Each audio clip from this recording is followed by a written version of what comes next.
امت میں جو دینی بیزاری ہے، ایک زمانے میں دینی بیداری تھی، آج امت میں دینی بیزاری ہے۔ لیکن اللہ ہم کو اس زمانے میں پیدا کیا تو اس کا مطلب یہ ہے کہ آپ لوگ اس وقت کے حالات کو سنبھال سکتے، کام کر سکتے، تو اس دور میں اللہ ہم سب کو پیدا کیا ہے۔ اس لیے ہم ادھر ادھر، وہ وہاں جا رہا ہے، یہ یہاں جا رہا ہے، ٹھیک ہے، لیکن ہم کو کیا کرنا ہے؟ اس موقع کے مطابق ہم کو جو کام کرنا ہے وہ آپس کے مشورے سے ہم کام کرتے رہیں گے۔ نتائج، رزلٹ ہمارے سامنے ہو نہ ہو، ہم کو ضرورت نہیں ہے، اس کے ہم ذمہ دار بھی نہیں۔ اسی لیے مشائخ بولتے ہیں اپنے خلفاء کو، تم جہاں کام کر رہے ہیں وہاں تمہاری بات ماننے والے کتنے ہیں اس کے پیچھے پڑنے کی ضرورت نہیں، بلکہ تم کام کرتے رہو۔ تو حضرات انبیاء کے ساتھ قیامت میں ایسا ہوگا کہ ایک امتی ہے یا کوئی امتی نہیں ہے، تب بھی وہ نبی نبی ہی ہے۔ اس نبی کا جو پاور ہے وہ تو کم نہیں ہوا۔ اللہ کی جو شان ہے، شان سمدیت، بارہا آپ حضرات ایک حدیث سنے ہوں گے، حضور علیہ السلام فرماتے ہیں لو ان اولکم و آخرکم و انسکم و جنکم، یعنی اللہ ایسے بے نیاز ہیں کہ اگر تمہارے اگلے اور پچھلے، تم سے پہلے جتنے آئے وہ سب، اور قیامت تک جتنے آئیں گے وہ سب، اسی طرح جتنے انسان اور جتنے جنات، یہ سب کے سب تم میں جو بہترین انسان ہے، ہم سب جانتے ہیں پوری کائنات میں بہترین انسان کون؟ حضور انور علیہ السلام۔ آپ سے بہتر پوری کائنات میں کوئی نہیں، ہم سب کا عقیدہ ہے الحمدللہ۔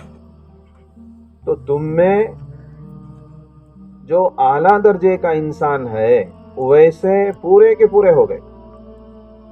قیامت، حضرت آدم سے لے کر قیامت تک کے سارے انسان، سارے جنات کیسے ہو گئے؟ حضور علیہ السلام جیسے، حضور کا جو مقام اللہ کے پاس ہے، جتنا قرب آپ کو حاصل ہے، اتنا قرب والے یہ پورے کے پورے ہو گئے، تو بھی اللہ کی شان میں، اللہ کی بڑائی میں ذرہ برابر فرق نہیں آئے گا۔ اللہ چاہے ہم عبادت کریں تب بھی اللہ، ان کا مقام وہی ہے، عبادت چھوڑ دیں تب بھی اللہ وہی ہے۔ ایسا نہیں کہ ان کی عبادت کرے تو ان کا پاور بڑھتا جا رہا ہے، عبادت کرنے میں تو ہمارا فائدہ ہے، ان کا فائدہ نہیں۔ بابا تصویر کشی یہ سب اللہ کے لیے، چونکہ دینی مجلس ہے، بہت ہی آج کل بہت اس کے ساتھ بولنا پڑتا ہے۔ جب سے یہ مصیبت آئی اسی وقت سے اساتذہ طلباء کے بارے میں پریشان ہیں، ماں باپ اولاد کے بارے میں پریشان ہیں، کیا کرنا کیا نہیں کرنا سمجھ میں نہیں آ رہا ہے، اس لیے بہت ہی احتیاط کرنے کی ضرورت ہے۔ جب سے یہ چیز آئی ہے اس کے بعد سے دین کی گویا بے حیثیتی ہو رہی ہے، دین کو ہم گھٹا رہے ہیں، دین کے مقام کو۔ وہ زمانے میں پورے طلب کے ساتھ ہم مشائخ کے پاس جاتے تھے، اساتذہ کے پاس جاتے تھے، بات سنتے تھے، براہ راست بات سنتے تھے، امت تک پیغام پہنچاتے تھے۔ اب یہ جتنا آسان ہو گیا اتنا ہی ادھر زوال شروع ہو گیا۔ اسی طرح حدیث کا دوسرا حصہ ہے، اگر تمہارے اگلے اور تمہارے پچھلے اور انسان جنات سب کے سب تم میں جو بدترین آدمی ہے اس کے مانند ہو گئے تو بھی اللہ کی عزت میں، اللہ کے مقام میں ذرا برابر کمی نہیں آئے گی۔ ہم سب جانتے ہیں پوری کائنات میں سب سے بدتر شیطان ہے، سب کے سب شیطان کے مانند ہو گئے، لیکن اللہ کا مقام نہ عبادت کرنے سے بڑھتا ہے، نہ عبادت کے نہ کرنے سے، عبادت کے چھوڑنے سے گھٹتا ہے۔ تو اللہ ایسے صمد ہیں، ایسے بے نیاز ہیں۔ میرے دوستو، اس بے نیازی کو آج کل ہم زیادہ سوچیں، اللہ کیسے بے نیاز ہیں۔ اللہ کو کس سے کیسا کام لینا ان کو معلوم ہے۔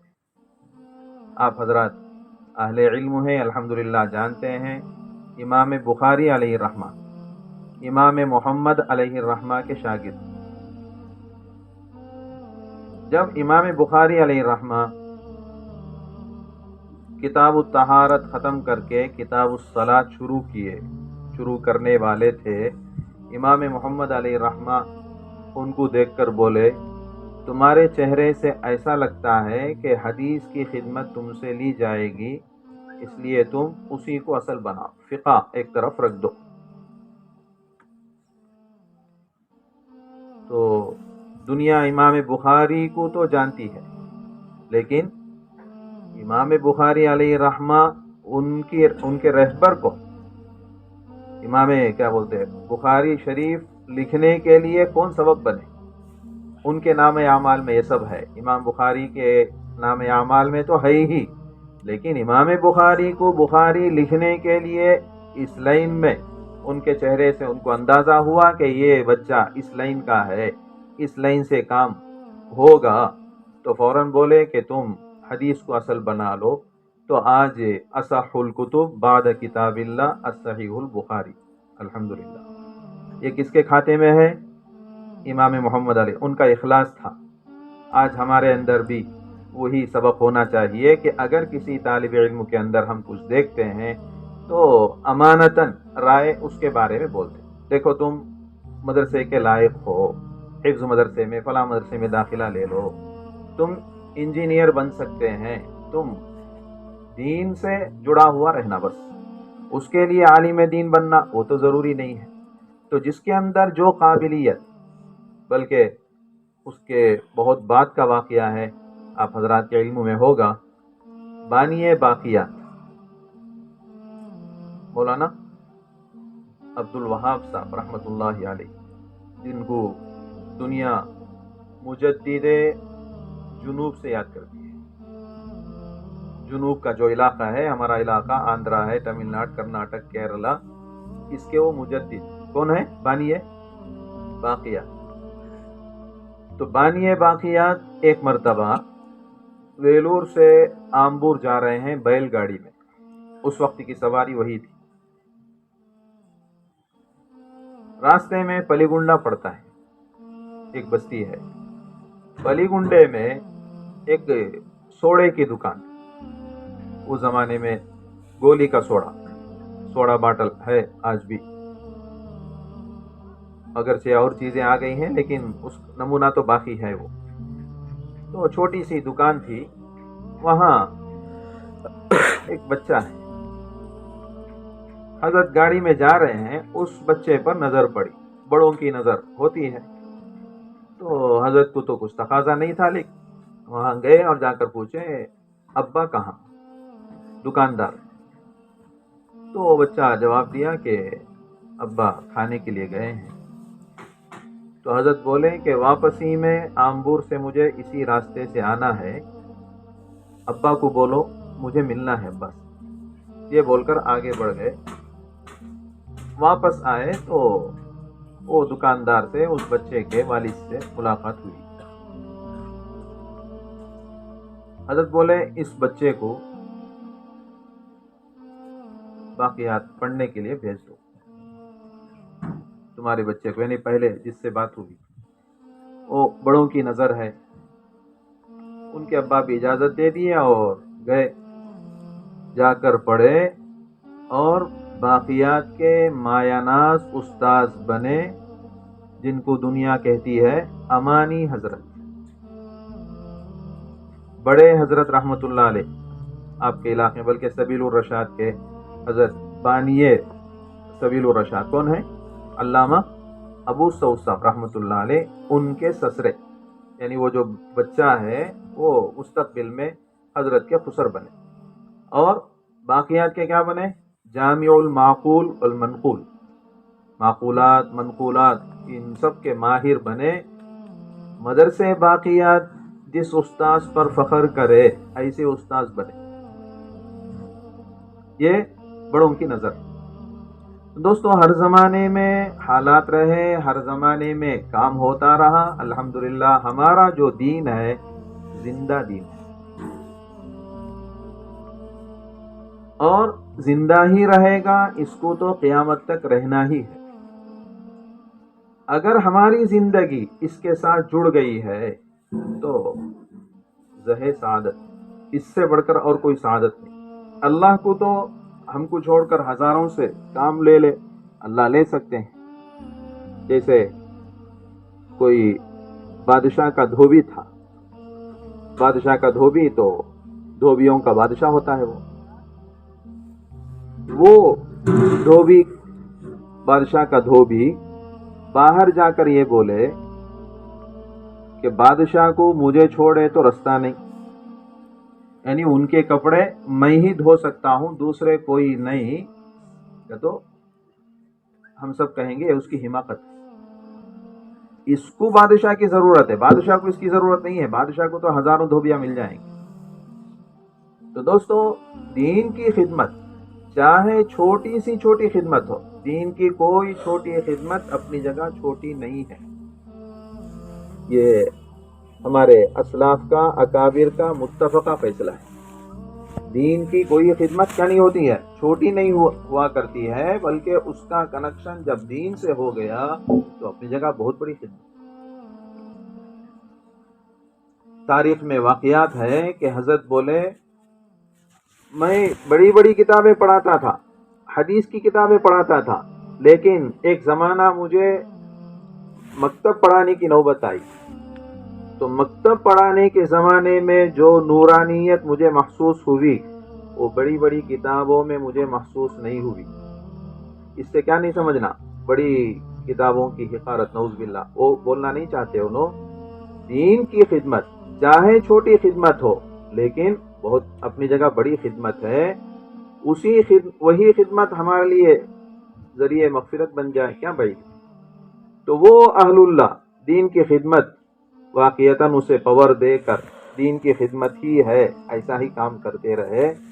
اب کا جو زمانہ ہے، یہ زمانہ وہ یہاں جا رہے ہیں، وہ وہاں جا رہے ہیں، الحمدللہ فکر سے کام کرنا ہے، لیکن ان کو کیسا لانا ہے اس کی فکر کرنے کی ضرورت ہے، کس انداز سے ہم لائیں گے۔ ہر جگہ کارگزاری تقریباً ایسے ہی ہے، آپ جو کارگزاری ذرا اونچ نیچ 19-20 کا فرق رہے گا، لیکن حالات تو ہر جگہ ہیں۔ لیکن دین تو قیامت تک باقی رہے گا، اور ہم کو اللہ دین سے جوڑا ہے، گویا دین کے خدام میں جیسے بولتے نہیں، انگلی کاٹ کر شہید کا مرتبہ حاصل کرنے والے، وہ بھی اگر ہو جائے تو ہمارے لیے بڑی سعادت ہے۔ تو ہمارے ہزاروں گناہوں کے باوجود، ہزاروں گناہوں کو اللہ چھپا کر دین کی خدمت میں ہم کو لگائے رکھا ہے، یہ اس کا اتنا کرم ہے، ہم سوچ نہیں سکتے، الحمدللہ۔ اس لیے ہم کام کریں گے اور اسلاف کے اس تاریخ کو سامنے رکھیں گے، وہ کیسے کیسے حالات سے گزرے۔ ہم کو اس وقت کے ہمارے بڑے 2-3 کام دے رہے ہیں۔ ایک، سب سے پہلے جمعے کا جو بیان ہے، یہ معمولی بات نہیں ہے، یہ ہمارے لیے میڈیا ہے۔ پورے محلے کو، ان محلے والوں کا مزاج، دینی مزاج بنانے کے لیے جمعے کی جو بات ہے بہت اہم بات ہے۔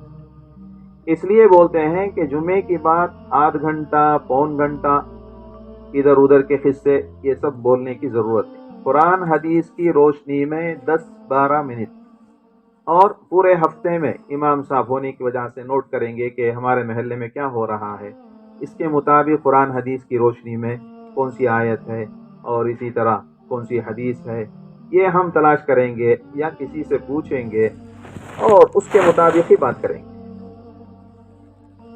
تاریخ میں ایک واقعہ لکھا گیا ہے کہ فجر کے بعد ان کی تفسیر ہوتی تھی، ملک شام کا قصہ، اور وہ تفسیر میں ہزاروں آتے تھے، پتہ نہیں کہاں سے آتے تھے، ہر دن فجر کی نماز کے بعد، اور سڑکوں میں مصلے بچھائے جاتے تھے، خاص طور سے تفسیر کے لیے اس میں دور دور سے آتے تھے۔ ایک صاحب ان سے پوچھ رہے ہیں مفسر سے کہ ہم بھی اپنی جگہ تفسیر کر رہے ہیں، لیکن تمہاری تفسیر میں لوگوں کا ایک خاص قسم کا لوگوں میں کیفیت ہے، اور کچھ رونا دھونا بھی ہوتا ہے، اور اتنا ہجوم ہے، آخر کوئی نہ کوئی بات ہوگی۔ تو بولے میں راز فاش کرنا نہیں چاہتا تھا، لیکن تمہارے سوال سے میں بول رہا ہوں کہ روزانہ تفسیر کی کامیابی کے لیے میں تہجد میں 10 پارے پڑھتا ہوں۔ روز کا میرا معمول ہے 10 پارے تہجد میں پڑھ کر کے اللہ سے کچھ مانگ کر کے میں یہاں تفسیر کے لیے آ کر بیٹھتا ہوں۔ تو دوستو، الحمدللہ مشائخ کی کمی نہیں ہے۔ قاری صدیق صاحب رحمۃ اللہ علیہ، آپ حضرات جانتے ہیں، ہمارے ماضی قریب کے بزرگوں میں باندہ کے بالکل وہاں ارتداد پھیلا ہوا تھا، تو حضرت کو دعوت نامہ آیا، کہاں سے؟ جہاں پڑھے وہیں سے۔ کہاں پڑھے حضرت؟ مظاہر العلوم میں پڑھے، سہارنپور میں پڑھے، اور حضرت کے شیخ بھی وہیں پڑھانے والے تھے۔ پڑھنے کے زمانے ہی میں حضرت پر نظر رکھے تھے، یہ بچہ جب فارغ ہوگا، یعنی میرا ہی مرید ہے، اس کو مظاہر میں دعوت نامہ دے کر کے استاذ بنانا ہے۔ وہ اپنے طور سے سوچ کر کے رکھ لیے تھے۔ حضرت فارغ ہوئے تو حضرت کا جو علاقہ تھا بالکل ارتداد سے متاثر تھا۔ حضرت شیخ کی بات کو بھی ایک طرف رکھ دیے، شیخ اگر ناراض ہو گئے تو بعد میں منوا لیں گے، حالانکہ شیخ کو ناراض کرنا معمولی بات نہیں ہے، لیکن حضرت کے سامنے مسئلہ تھا امت کا، کہ میرے علاقے میں یہ ارتداد پھیلا ہوا ہے، میں اگر ایک سوئی کے ساتھ یہاں بیٹھ کر پڑھاؤں گا تو اللہ اگر سوال کرے تیرے علاقے میں ایسا ہو رہا تھا تو کیا کیا، تو میرے پاس جواب نہیں ہے۔ اس لیے حضرت کیا کیے، اپنے شیخ کو بھی ناراض کر دیے، اور یہاں آ کر کے مدرسہ کھولے خاموشی سے۔ الحمدللہ آج تک بھی وہ مدرسہ ہے۔ حضرت کا جو مجاہدہ تھا ہم کرنا تو دور کی بات، سن بھی نہیں سکتے۔ فجر سے پہلے حضرت 3 گھنٹیاں پڑھاتے تھے، جبکہ اس سے پہلے تہجد ہے، اور تہجد کے بعد اوراد وظائف و تسبیحات پورا کر کے فجر نماز سے پہلے تک 3 گھنٹیاں، بلکہ آپ حضرات جانتے ہیں مختصر المعانی، شرح تہذیب جیسی کتابیں کب پڑھاتے تھے؟ فجر سے پہلے پڑھاتے تھے۔ تو ماضی قریب کے بزرگوں میں حضرت کی ایک خصوصیت ہے کہ نورانی قاعدے سے لے کر بخاری تک ساری کتابیں حضرت پڑھائیں، کوئی کتاب نہیں چھوٹی۔ کہاں سے لے کر؟ نورانی قاعدے سے لے کر۔ عام طور سے شیطان ایسی بات ذہن میں ڈالتا ہے، ارے بخاری پڑھانے والا نورانی قاعدہ کیسا پڑھائے؟ نورانی قاعدے کو نہیں دیکھنا ہے، بلکہ نورانی قاعدہ دین کی خدمت، دین کی خدمت کبھی بھی چھوٹی نہیں ہو سکتی، یہ تو اپنی جگہ بہت بڑی خدمت ہے۔ تو حضرت کے سامنے یہی مسئلہ رہا، تو شیخ کو بھی حضرت ناراض کر دیے، بعد میں راضی ہو گئے، راضی کر لیے، اور حضرت شیخ بھی ناراضگی کو دور کر دیے، سب ہو گیا قصہ۔ لیکن میرے دوستو، تو حالات تو ہر زمانے میں، لیکن کیسا کام کیا حضرت؟ مستجاب الدعوات تھے حضرت۔ حضرت کے بارے میں مشہور ہے کہ ہر مسلمان گھر میں، کسی بھی گھر میں کوئی بھی تقریب ہو، وہاں حضرت پہنچ جاتے ہیں۔ شادی کی رسم ہے یا ختنے کی رسم ہے، اور جاتے تھے کس میں؟ کبھی سائیکل میں چلے جاتے پیچھے بیٹھ کر، کبھی ٹریکٹر میں بیٹھ کر جاتے، کبھی بیل گاڑی میں بیٹھ کر جاتے، کبھی کار میں جاتے۔ کیا بھی حضرت کے لیے کوئی خاص یہ نہیں، حضرت سیدھے سادے ویسے ہی رہ کر چلے گئے دنیا سے۔ آج وہ اللہ کی ذات سے امید ہے مزے میں رہیں گے۔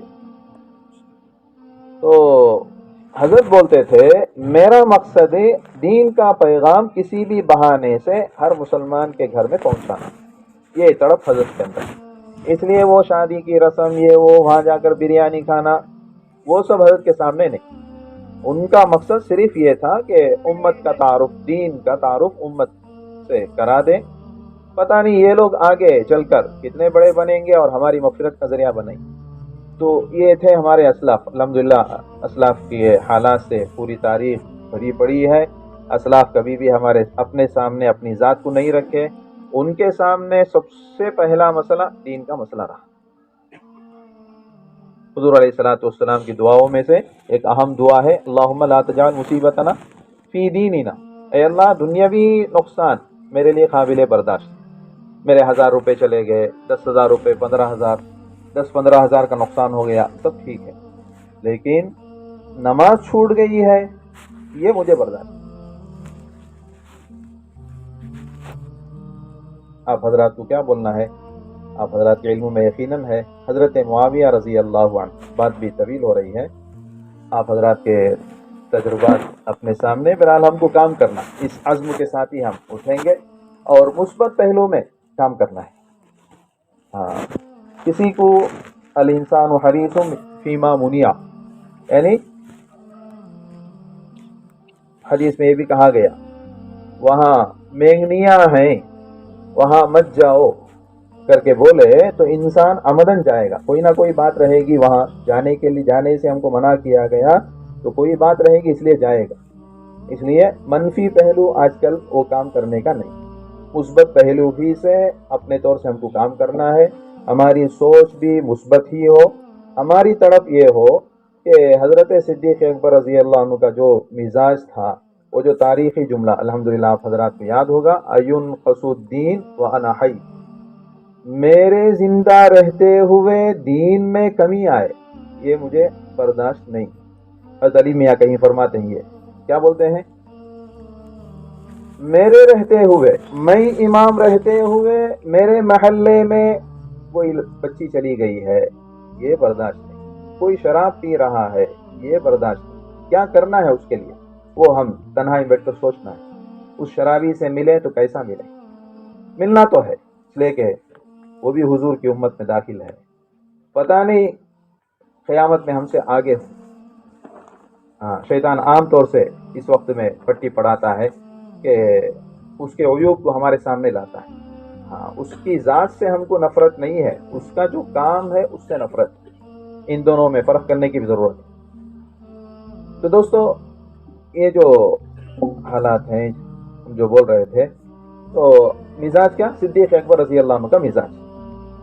تو میرے محلے میں، میری بستی میں، میرے رہتے ہوئے دین میں اتنے نقصانات، ایسی خرابیاں، یہ برداشت نہیں. اس کے لیے کیا کرنا ہے؟ ایک کام تو میدان میں اتر کر کرنا ہے مثبت پہلو میں، دوسرا اللہ سے لینا ہے، اللہ کو منوانا ہے. اے اللہ میں تو اس کام کے قابل نہیں. الیاسی رحمۃ اللہ علیہ ان کا رونا، ہاں، سننے والے کہتے ہیں کہ کیسا روتے تھے. میرے دوستو کیا ضرورت ہے ان کو رونے کی؟ کس مسئلے میں روتے تھے؟ ڈاکٹر ہمارے صدر جمہوریہ، سب سے پہلے صدر ڈاکٹر ذاکر حسین رحمۃ اللہ علیہ، وہ بولتے ہیں میں وہاں سے میرا گزر ہوتا تھا تو رونے کی آواز، پہلے دن بھی رونے کی آواز آئی. میں سمجھا کسی گھر میں میت ہے رو رہے ہیں. دوسرے دن بھی آواز آئی، تیسرے دن بھی آواز آئی. جا کر دیکھا تو مولانا الیاس رحمۃ اللہ علیہ سجدے کی حالت میں ہے، رو رہے ہیں. تو آپ کا رونا تو آج پوری دنیا میں الحمدللہ کام کو چلا دیے اللہ، وہ رونا ہے. تو اس لیے ایک طرف اللہ سے ہم کو لینا ہے، دوسری طرف امت کو دینا ہے. ہماری اصلاح کی، اپنی اصلاح کی مجھے فکر ہو، اس لیے کہ مجھے آخرت میں اللہ کے سامنے کھڑا ہونا ہے. پورا محلہ یہ ذمہ داری میرے سر پر ہے، ذمہ داری کا احساس بھی ہو. وہ واقعہ سے ہی رہ گیا. حضرت معاویہ رضی اللہ عنہ آ رہے ہیں، مسجد نبوی میں آ رہے ہیں جبکہ نماز ختم ہو گئی. سب سے پہلے آپ کی ملاقات ہو رہی ہے کس سے؟ حضرت صدیق اکبر رضی اللہ عنہ سے. تو جب معلوم ہوا حضرت معاویہ رضی اللہ عنہ کو کہ جماعت ہو گئی تو نکالے، ارے جماعت ہو گئی. دیکھیے عمل کا کتنا وزن ہمارے اسلاف میں، اعمال کا وزن، کہ جماعت کے چھوٹنے پر آج ہماری زندگی سے نمازیں غائب، تو صرف جماعت حضور کے پیچھے جو نماز پڑھی گئی، لیکن یہ آہ کا پاور، اس کا وزن کتنا، صدیق اکبر تاڑ لیے، معلوم کر لیے اللہ کتنا خوش ہوا ہوگا۔ فوراً کیا بولے معاویہ، میں جماعت کے ساتھ نماز پڑھا، میری نماز کا ثواب تم لے لو، تم جو آہ نکالے نا آواز، وہ ثواب مجھے دے دو۔ دیکھیے حضرات صحابہ میں لینا دینا، کس چیز میں لینا دینا، اعمال کا وزن ان لوگوں کو معلوم تھا۔ یہ اطلاع حضور انور علیہ الصلوۃ والسلام کو ملی تو حضور علیہ الصلوۃ والسلام بھولے معاویہ سے انہوں نے بہت بڑی چیز وصول کر لی، یعنی اس آہ کا پاور زیادہ تھا۔ صدیق اکبر کو معلوم ہو کر کے حضرت صدیق اکبر رضی اللہ عنہ کیا کیے، اس پاور کو لے لیے، اپنے نام اعمال میں کر لیے۔ تو یہ تھے ہمارے اسلاف۔ تو ہم کو اس وقت جو کام کرنا ہے، مثبت پہلو سے کام کرتے ہوئے اللہ سے لو لگانا ہے۔ کوئی نہ کوئی ہمارا سرپرست ہو، علاقے کے اعتبار سے آپ کے اساتذہ ہیں اور اسی طرح آپ کے مشائخ ہیں، کوئی بھی کسی کی سرپرستی میں ہم کام کریں گے تو عافیت کے ساتھ کام کریں گے، ان کی رہبری میں کام کریں گے، ہمیشہ چھوٹا بن کر کام کریں گے تو یہ سب عافیت کے راستے، خود بخود اللہ کام لیں گے اور ادھر اللہ سے منوائیں گے، اللہ سے لو لگائیں گے، اے اللہ میں تو اس قابل نہیں، آپ مجھے اس کام میں لگائے ہیں تو پورے طور سے مجھے لگا لیجئے۔ میرے سامنے تو سب سے پہلا نمبر دین کا ہے، بس باقی سب چیزیں میرے لیے دوسرے نمبر پر۔ ایسا مزاج اگر ہوگا تو اللہ کی ذات سے امید ہے کہ حالات خود بخود قابو میں آئیں گے۔ اگر حالات قابو میں نہ آئیں تب بھی ہم اپنی جگہ کامیاب ہیں۔ وہ جو ذمہ داری کے بارے میں سوال ہوگا، کلکم راعٍ وکلکم مسئول عن رعیتہ، بہت عجیب ڈرانے والی حدیث ہے وہ، کلکم راعٍ وکلکم مسئول عن رعیتہ، تمہارے رعایا کے بارے میں ہر ایک سے سوال ہوگا۔ تو پورے محلے کے بارے میں اور یہاں کے خواتین اور اسی طرح یہاں کے جتنے ہیں جن کا میں امام ہوں، ان سب کا میں ذمہ دار ہوں۔ ذمہ دار ہونے کی حیثیت سے مجھے کیا کرنا ہے، وہ خود بخود اپنے اساتذہ کے مشورے سے، حالات کے اعتبار سے اور بستی کے جو ائمہ ہمارے ساتھیاں ہیں ان کے مشورے سے ایسے موقع پر کیسا کام کرنا چاہیے ہم کرتے رہیں گے انشاءاللہ۔ یہ رزلٹ ہمارے سامنے آئے نہ آئے اس کے پیچھے ہم کو پڑھنے کی ضرورت نہیں ہے، لیکن اللہ کام ہی کو دیکھتے ہیں، اخلاص کو دیکھتے ہیں، اسے راضی کرتے ہوئے کام کریں گے تو اللہ ہی راستہ کھولتے چلے جائیں گے، کریں گے۔ یہ صرف کیا بولتے فکروں کا رد و بدل ہے، فکروں کو بانٹ لینا ہے۔ آپ اپنی فکریں سنائے، ہم اپنے طور سے کچھ بولنا ہے، آگے پیچھے ہوا ہے تو خدا را معاف کریں، اور کچھ آگے پیچھے ہو تو فوراً ہی بولیں۔ اللہ ہم سب کو کہنے سننے زیادہ عمل کی توفیق دے اور ہماری اس بیٹھک کو اللہ قبول کرے، اور یہ ایسے ہی اٹھنا بیٹھنا نہ ہو بلکہ ایک بلند عزائم لے کر کے ہم یہاں سے جائیں، اور ہمارا جو مقصد ہے ہمیشہ ایک ہی چیز، باقی سب چیزیں نمبر 2 میں ہو کہ دین کا کیا ہوگا۔ ہماری فکروں کے ساتھ ساتھ اس فکر کو الحمدللہ علماء ہونے کی حیثیت سے اور مدرسے سے جو سند لیے ہیں، اور مدرسہ جو سند دیتا ہے اس کا مطلب ہی یہی ہے کہ یہ جو عالم دین ہے ان پر مدرسہ بھروسہ کرتا ہے، تم بھی اس پر بھروسہ کرو، یہی معنی ہے سند کا۔ تو سند یافتہ علماء ہیں اور کام کر رہے ہیں، اللہ کام لے رہا ہے، ہم اس قابل نہیں تھے پھر بھی اللہ ہمارے عیوب کو چھپا کر کے کام لے رہا ہے، تو اللہ ہمارے کاموں کو اور آگے بڑھائے، یہ بھی اللہ ہی سے ہم مانگ کر کے لیں گے اور کام کرتے رہیں گے، کریں گے۔ اللہ ہم سب کو عمل کی توفیق دے۔